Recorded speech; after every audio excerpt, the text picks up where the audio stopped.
Hi friends, hello నమస్తే, welcome back to my రుచులు. ఇవాళ మన కిచెన్లో వినాయకుడికి ఇష్టమైన ప్రసాదాలు ఇంట్లో ఈజీగా ఎలా చేయాలో చూపిస్తాను. ఇవి చూసాక ఎంత ఈజీగా ప్రసాదాలను చేయొచ్చా అని మీరు అనుకుంటారు. అలాగే అన్నీ మన ఇంట్లోనే ఇంగ్రీడియంట్స్తో చేసుకోవచ్చు. ముందుగా స్టఫింగ్ కోసం ఒక ప్యాన్ తీసుకుని ఒక కప్పు వరకు కొబ్బరి తురుము వేసుకోవాలి. ఒక హాఫ్ కప్పు బెల్లం వేసుకుని బాగా కలిపేసుకోవాలి. మీకు పచ్చి కొబ్బరి అవైలబుల్గా లేకపోతే ఎండు కొబ్బరి తీసుకుని వాటర్ వేసి బెల్లం వేసుకుని ఇలా చేసుకోవచ్చు. మనం కలుపుకున్న కొబ్బరి తురుములో సన్నగా తరిగిన జీడిపప్పు, బాదం పప్పు, కిస్మిస్ వేసుకుని బాగా కలిపేసుకోవాలి. ఈ డ్రై ఫ్రూట్స్ వేసుకోవడం వల్ల ప్రసాదాలను చాలా టేస్టీగా ఉంటాయి. అలాగే హాఫ్ స్పూన్ ఇలాచీ పౌడర్ కూడా వేసుకుని బాగా కలిపేసుకోవాలి.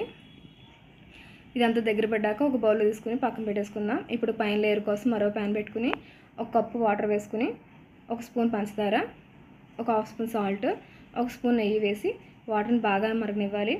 మనం ఏ కప్పుతో అయితే వాటర్ తీసుకున్నామో అదే కప్పుతో కప్పు పిండి బియ్యం పిండి వేసుకుని బాగా కలిపేసుకోవాలి.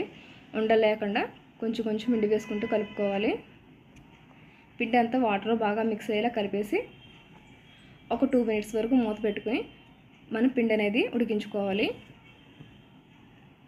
పిండి ఎంత బాగా ఉడికితే ఉండాలనేవి అంత సింపుల్గా ఈజీగా చేసుకోవడానికి ఉంటుంది.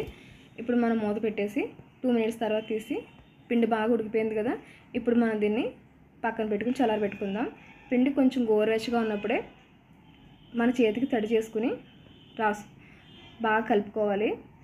మీకు పిండి స్టిక్కీగా అనిపిస్తే ఒక స్పూన్ నెయ్యి వేసుకుని కూడా కలుపుకోవచ్చు. పిండి చాలా సాఫ్ట్గా చపాతీ పిండిలా సాఫ్ట్గా కలుపుకోవాలి. అచ్చం చపాతీ పిండి ఎంత సాఫ్ట్గా ఉంటుందో అలా కలిపేసుకుని మనం ఒక ప్లేట్లో తీసుకుని పక్కన పెట్టేసుకుందాం. పిండి అనేది ఎంత సాఫ్ట్గా ఉంటే ఉండాలనేవి అంత ఈజీగా చేసుకోవచ్చు.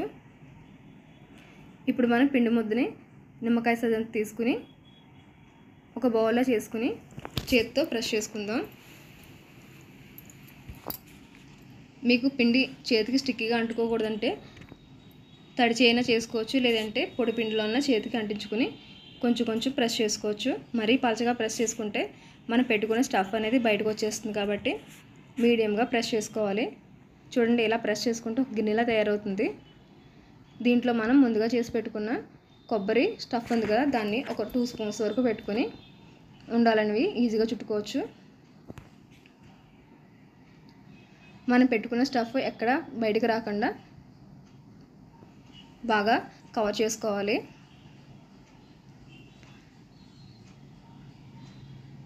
చూసారు, ఇలా దగ్గరికి ప్రెస్ చేసుకుని మనం ఉండాలనేవి చుట్టేసుకోవచ్చు.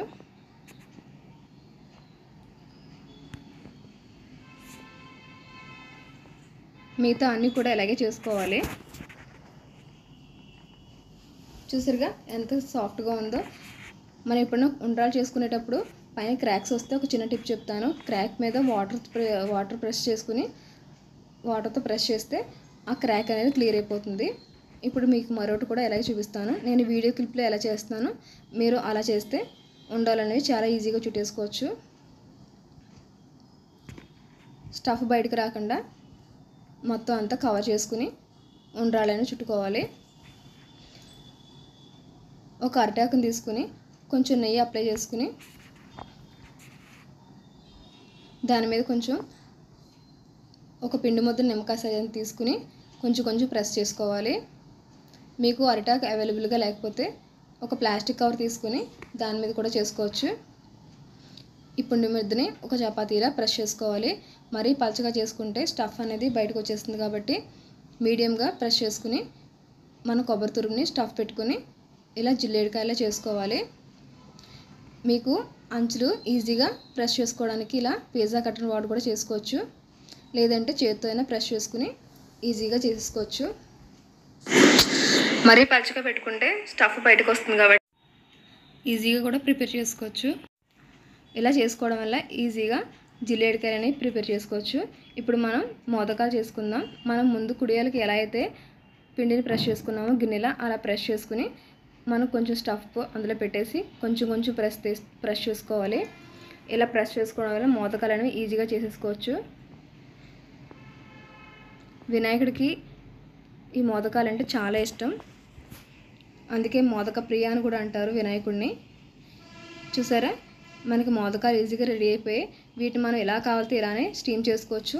లేదంటే ఒక చాక్కి పిండి కానీ నెయ్యి కానీ అప్లై చేసి ఇలా మోల్డ్స్లో చేసుకున్నట్టు పెట్టుకోవచ్చు. ఇప్పుడు మనం ఆవిరి కుడుములు రెడీ చేసుకుందాం. ఒక పిండి ముద్దను తీసి అరిటాకు మీద ప్రెస్ చేసి కొంచెం స్టఫ్ని అందులో పెట్టి అటు ఇటు రోల్ చేసుకోవాలి.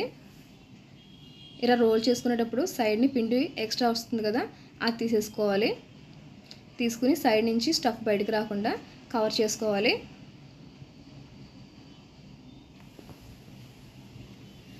వీటికి మనం డిజైన్గా మన చేతిలో దీన్ని బాగా గట్టిగా ప్రెస్ చేసుకుంటే ఇలా రెడీ అవుతుంది.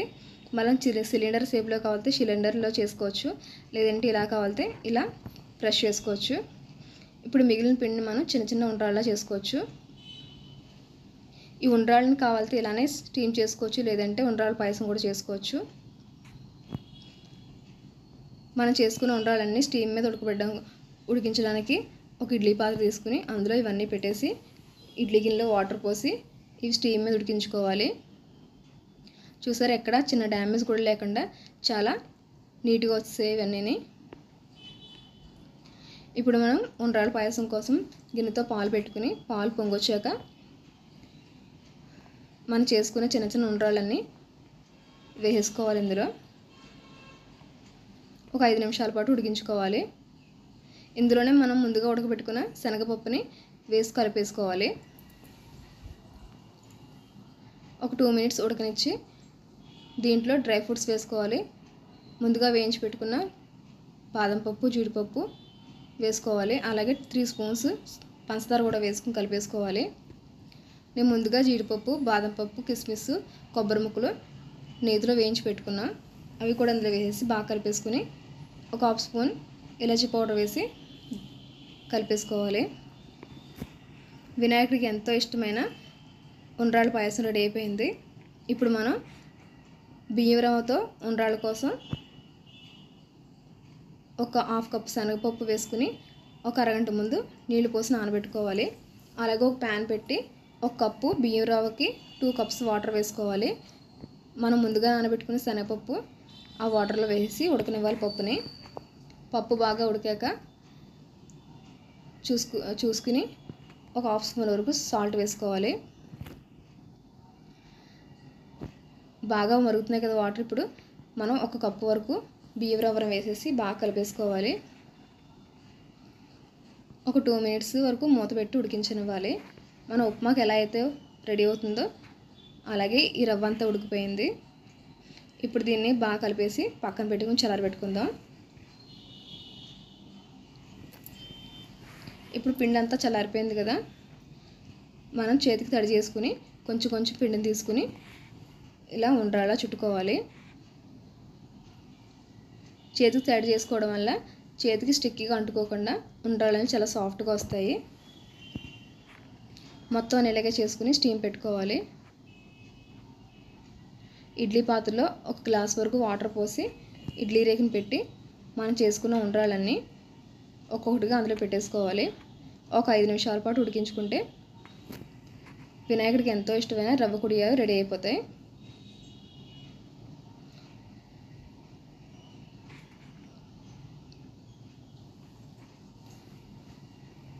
నేను చేసిన ప్రసాదాలన్నీ మీ సైడ్ ఈ ప్రసాదాన్ని ఏమని పిలుస్తారో నా కమెంట్ సెక్షన్లో పోస్ట్ చేయండి.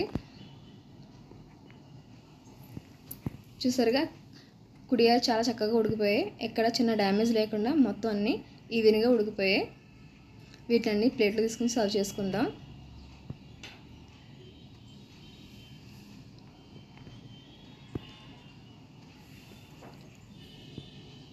చూసారా ఎంత సాఫ్ట్గా ఉన్నాయి కుడియాలు.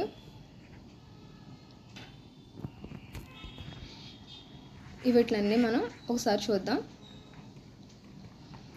ఇది ఉండ్రాళ్ళ పాయసం. దీని మీద డ్రై ఫ్రూట్స్తో గార్నిష్ చేసుకోవాలి. వీటిని బియ్యం రవ్వ కుడియాలంటారు. వీటిని మోదకాలు అంటారు. వీటిని ఆవిరి కుడుములు అంటారు. వీటిని జిల్లేడికాయలు అంటారు. వీటిని కుడుములు అంటారు. చూసారా, మనం లోపల స్టఫ్ పెట్టుకున్నాం కదా ఎంత చక్కగా ఉందో. ఇవన్నీ కూడా వినాయకుడు పెట్టే నైవేద్యాలే. ఈ వీడియో కనుక నచ్చితే లైక్ చేయండి, కమెంట్ చేయండి, షేర్ చేయండి, సబ్స్క్రైబ్ చేయండి. అందరికీ వినాయక చవితి శుభాకాంక్షలు.